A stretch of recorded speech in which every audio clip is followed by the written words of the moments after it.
The President of the Republic, Mr. Anglais, has terminated the duties of Intelligence Services Chief Major General Mohammed Madian. The first national biometric identity card will be issued as from the 1st of January 2016. And international Israeli offensive police attacks peaceful worshippers at Al-Aqsa Mosque in Palestine.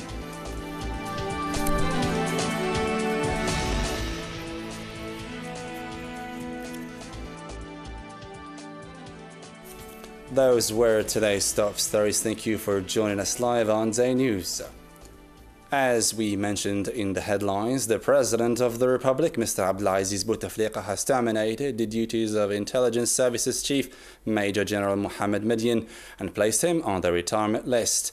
According to a communique issued earlier today by the Presidency of the Republic in Algiers, the latter was replaced by General Athman Tartag, who previously occupied the post of advisor to the Presidency of the Republic. The communique added, the move comes in the wake of changes in the security sphere conducted by the President, Mr. Abdelaziz Bouteflika, who ended the duties of Major General Ahmed Boustila as head of the National Gendarmerie High Command, and his replacement at this post by Major General Nuba Minad. Moving on to another story now. According to confirmed sources from the Ministry of Interior and Local Assemblies, the first national biometric identity card will be issued as from the 1st of January 2016. The same source added that this endeavor will usher in the gradual computerization of the entire administrative offices and departments in various parts of Algeria. A senior manager at the ministry, Mr. Abdelrazak Hanni, indicated to this effect that pending the gradual generalization of this biometric identity card in the whole country, the current ID card will remain valid until further notice. The National Road Agency of Algiers, ANA, has awarded a $12.3 million worth contract for the modernization of the Bouira Tunnel east of Algiers to a consortium comprising the state, construction company Consider TP and Indra firm. The project aims at adapting the tunnel system to Eurocode, the European Quality and Security Standards. Mohamed Barzwan has more on the matter. The contract, which is worth $12.3 million to Indra, will run for 15 months. It will deliver an integrated management solution and intelligent traffic systems for the Bouira Tunnel, which is located on the East-West Highway and crosses the country from the border with Tunisia to the border with Morocco and sees the heaviest truck traffic in the country. The project aims to adapt the tunnel systems to Eurocode, the European Quality and Security Standard, to improve usage and security conditions for road users and make the Bouira Tunnel the most advanced in the country and a benchmark for building or modernizing other tunnels. The Indra company will equip the control center with its Horus intelligence traffic and tunnel management solution, integrating and enabling centralized control of the tunnel's different intelligent transportation systems ITS. Indra will also install automatic incident detection and video surveillance systems using closed-circuit television, signaling systems, fire detection, communication, lighting control, ventilation, and SOS posts. The state-of-the-art technology will enable the tunnel operators to monitor the status of the road at all times and provide real-time information for decision-making purposes. The high level of operational automation will enable quick and efficient management of events in the tunnels, both for daily control as well as during emergency situations, such as smoke in the tunnel, or if an object falls into the road, or a vehicle traveling in the wrong direction. Indra's solution will also make it possible to offer real-time information to highway drivers and optimal safety and service quality, which will help reduce the risk of incidents and optimize the use of resources in those situations. Moving on to the national political affairs now. After the storm caused by the stunning declaration of Madani Mizrag, the former IS leader in Algiers' tragic 90s still aims to reintegrate the political arena.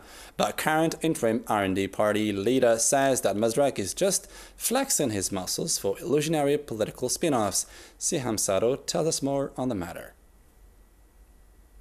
The political blizzard struck with the stunning declaration by Madani Mazrak, the former AIS leader in the tragic 90s, who now claims his velvet return to the national political scene. He does not seem to accept the government's decisions, although he was sealed off from the political arena, firstly by Prime Minister Abdelmalek Salal and the current interim R&D leader Ahmed Ouyahia, who dubbed Mazrak's move as utterly illegal by virtue of the country's laws and regulations. The latter aims to circumvent high-ranking political personalities by voicing his shadowing intention to create his own political party against all odds. Ahmed Ouyahia, who remains the second major pro-government party leader, who contributed to the ex-AIS leader's reintegration into the national political dome, has recently respectfully hosted the ex-AIS leader at the presidential headquarters to discuss his eventual proposals over the projected constitutional revision. Moreover, the most important document provided by the government was allowing Madani Mazrak to hold his summer university with his partisans for 15 years without curbing more his pragmatic ambition, in order to stem any political drifts owing to Mazrak's current gesticulations and muscle flexing. يفتحوا لي الأبواب لكي أدخل في عالم السياسة. The ex-AIS leader seems to have adopted a more self-confident posture, notably by being regarded by some circles as a national personality. This has opened for him a new political door, the door of now desperately seeking to set up a new Islamic Salvation Front against the roots. The beautiful province of Blida was almost drowned in waste when several local managements of different sectors of the communal people's assemblies and associations, with a large number of volunteers, intervened by launching a massive cleaning campaign which, if repeated every weekend, would definitely restore the city's beauty. Karim Faz-Zakri has the details. More than 170 cleaning tools and garbage removal among trucks, shovels, rakes, picks and wheelbarrows were mobilized for a massive cleaning campaign. Many citizens rushed to make this campaign a success. This action that started early Saturday morning and lasted for 2 days helped get rid of 2,980 tons of waste, varying from household waste and metal, in several neighborhoods and industrial zones. We came today to clean our beautiful city, and I hope this won't be the last initiative of its kind. Blida is nicknamed as the city of flowers, thus we should always keep it like that. This waste problem is important in the country. We've become dirty because of random disposals. It's too much. People should be aware of this problem and work hand in hand to restore the beauty of our country. We need to educate our children to be aware of cleanliness. Everyone is responsible. The particular thing about this campaign is the dense presence of civil society. This day will be a start of good initiatives of this sort for the sake of the city of flowers. We shall restore its beauty and cleanliness. I hope this wouldn't be just for today. I hope to see these kinds of initiatives every weekend. Sometimes you see drivers throwing their garbage from their windows. This shouldn't happen. We should educate children, not adults. We made this cleaning campaign by mobilizing many citizens and members of several associations. Several cities and districts of Blida's municipalities were affected by this major operation that took part in local management of different sectors of the communal people's assemblies and associations with a large number of volunteers. Our cities got really dirty. Here we have mobilized almost 400 volunteers for this campaign. The Directorate of Youth and Sport is aware of the difficulty of this mission and sees in this initiative an opportunity to raise awareness and sensitize. This has become a habit. We notice that there is an important number of youth and citizens. Waiting for this operation to be generalized, this individual initiative remains not sufficient. A praiseworthy initiative indeed. Israeli offensive police clashed with Palestinian youths after entering the Al-Aqsa Holy Mosque's eastern occupied Jerusalem. Police say they entered the site to prevent riots. Palestinian victims were roughly attacked with tear gas and stun grenades, but in that turn responded courageously with rocks and fireworks. Siam Sado again. Dozens of Israeli police and soldiers carried out on Sunday morning a raid on the Al-Aqsa Mosque in the occupied Jerusalem land. Palestinian witnesses said concussion grenades and tear gas were used, while more than 20 Palestinians have been seriously injured. The peerless Israeli police alleged the raid was part of the security operation. The Palestinian worshippers were heading their Sunday morning prayers. They quickly responded by throwing stones and fireworks. Israel executed a decision to attack the Al-Aqsa Mosque, but I personally don't understand how they don't respect our religion. We do have the right to pray. According to the latest Palestinian source, the mosque and the premises have now been sealed off. During the raid, the Israeli criminals surrounded the compound, detaining 2 Palestinian guards and entering roughly through the chain gate. Scores of worshippers were inside the mosque at the time. The Al-Aqsa Mosque is considered to be the 3rd holiest place of worship for Muslims. This place belonged initially to the Muslims. However, the Israeli terrorists never miss any offensive opportunity to assault the holy promised mosque. To the disturbing migrant crisis now. More and more migrants and refugees flock into Europe seeking political asylum in time. Many do not make it safe on shores of the coast of Greece. Across Europe, in Athens, Madrid and London, there has been a show of support by thousands of people saying no refugee is illegal. More details on the matter in the following report. There has been a show of support across Europe for migrants and refugees. In Athens, hundreds marched through the city chanting slogans urging the government to do more to allow people across into Europe safely. In Madrid, thousands of people headed towards the foreign ministry. They chanted "No refugees illegal" and "No more deaths at the borders." Keeping borders as barriers for natural migration of people is an aberration in the 21st century, this man says. There has also been a show of solidarity in London. Protesters, including human rights campaigners and politicians, marched to Parliament Square. It's a shame, horrible shame, that this government, which is one of the richest governments and countries in the world, is not understanding really what's happening to the people. Meanwhile, at least 28 people, including one child, have drowned after their overloaded boat capsized in the eastern Aegean. Greek authorities say over 100 people were packed into a rubber dinghy, and they managed to save 68. Another 29 managed to swim to safety on nearby Formakonisi. In a separate incident, 4 children are missing. From Europe to Asia, where forest fires in Indonesia brought haze to the country's skies, and the smoke has also affected Malaysia and Singapore. This has been an annual problem in the southeastern region. The typically blamed on drought and land clearings by palm oil companies in the western part of Indonesia. This year's forest fire was confirmed by the Indonesian president on Twitter. According to the Center for International Forest Research, forest fires in Indonesia are caused mainly by human activities. The slash and burn practice is recognized as the easiest and most economical way for palm oil companies to clear the land.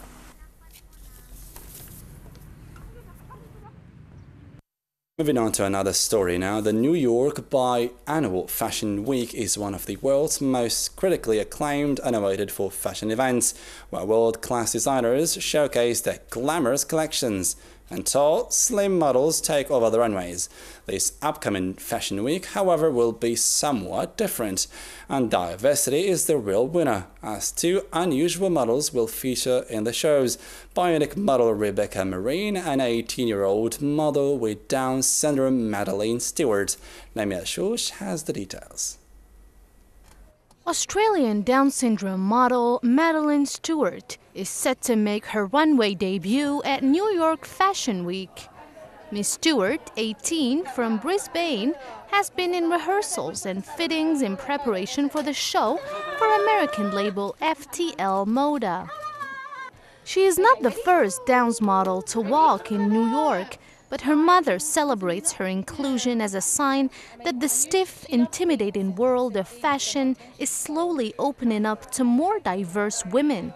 Madeline's very excited. She has been excited ever since she found out a month ago. She's been talking about it non-stop, and I think it's amazing that she's been given this opportunity. It's a fantastic platform for us to get our beliefs across on inclusion and disability, so I just think it's a fantastic opportunity for both her and disability, the society within disability itself. Stewart speaks for Madeline, saying it is difficult for strangers to understand her speech. Backstage, Madeline was reveling in the attention. She likes the attention. Yeah, she does. She's 18 and she's a girl. Isn't that what they all love? So yeah, she likes to be in the spotlight and she likes people to notice her and she thinks she's pretty cool. The show is organized by fashion producers FTL Moda with the Christopher and Dana Reeve Foundation and Models of Diversity, a British group that campaigns for diversity in the fashion industry. Another model walking in the show is Rebecca Marine, 28, a car saleswoman from New Jersey. Born without a right arm, she's proud to be called Bionic Model.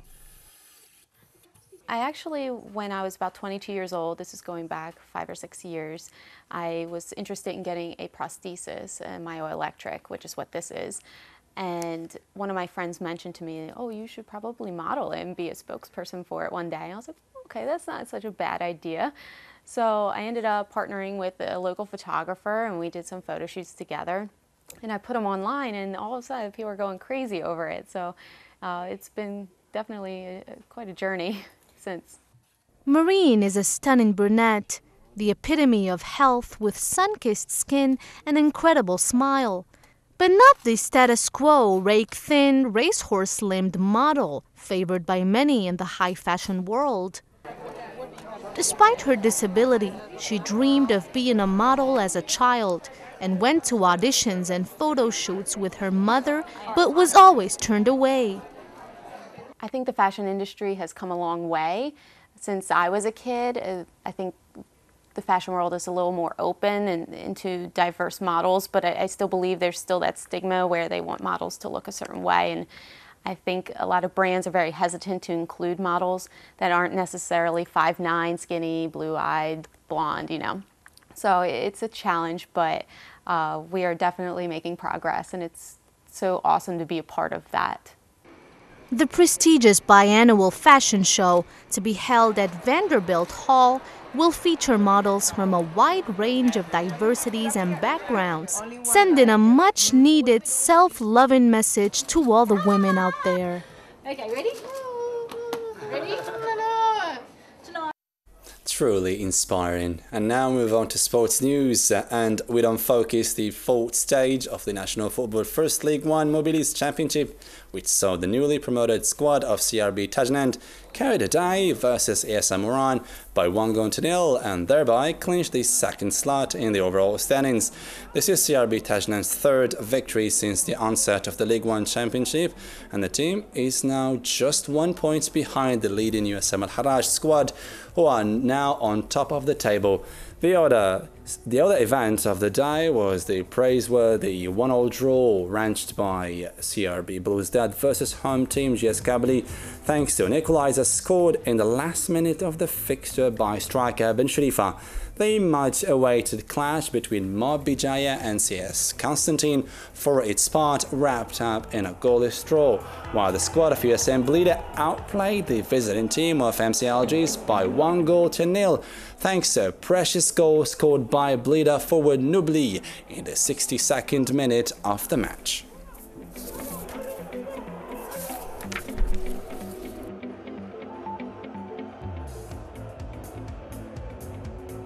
Still with sports news, thousands of Manchester United fans gathered at the Cosmos Cinema Hall in downtown Algiers to watch their favourite team, Man United, takes on their eternal rivals, Liverpool. Man United fan Osama Snoussi was on the spot and prepared the following VTR for us. Dozens of Manchester United fans in Algeria gathered at Cosmos Cinema in Riyadh Al Fath to watch their favourite team play Liverpool at Old Trafford for the 5th day of the English Premier League.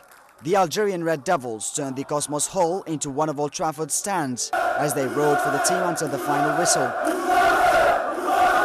Actually, we're here we all love Manchester United very much, so we come from so far. For example, I came from Sétif, and we're here to watch the game, and we hope so it will be a very big win for Manchester United. What are you doing here? We are here today to watch the game of Man United and Liverpool, and we are United fan, Algeria United fan. This is army. We love United, and we decided to be here today to watch Manchester United Liverpool together. The event was organised by Manchester United DZ fans page administrators who scheduled the gathering on their Facebook page, and the invitation was answered by lots of the Red Devils lovers who rushed to Riyadh Al Fath not just to watch the game but rather to enjoy the evening with the United fans. As you can see, people came from everywhere, from Iran, Sétif, Algiers, etc. To make things clear, among the people who are here, there are students, doctors and managers from different strata of society who share the love of Manchester United.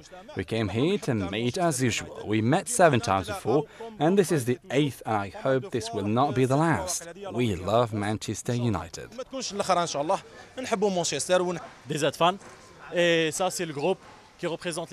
And this is the group that represents Man United fans in Algeria. This is not the first gathering. We already did several gatherings before. 2 here in Martyr Monument, 1 in Iran and 2 in Del Ibrahim. We have started the procedures with the club's administration to get the agreement and become official club fans so we can travel.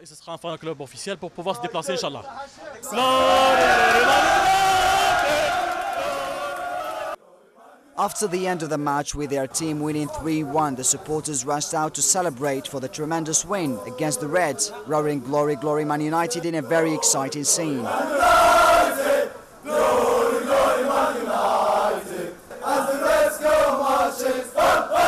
In such a warm evening in Cinema Cosmos in Riyadh Al Fath, dozens of Manchester United fans came together to watch their favourite team play Liverpool, where they won 3-1. And Manchester United fans in Algeria are really numerous, and they came together to share this really exciting moment. And you can see them by the numbers, and really huge crowds came here together, and they didn't even stop roaring for their team until the final whistle. And it was just a tremendous night. And here are the fans.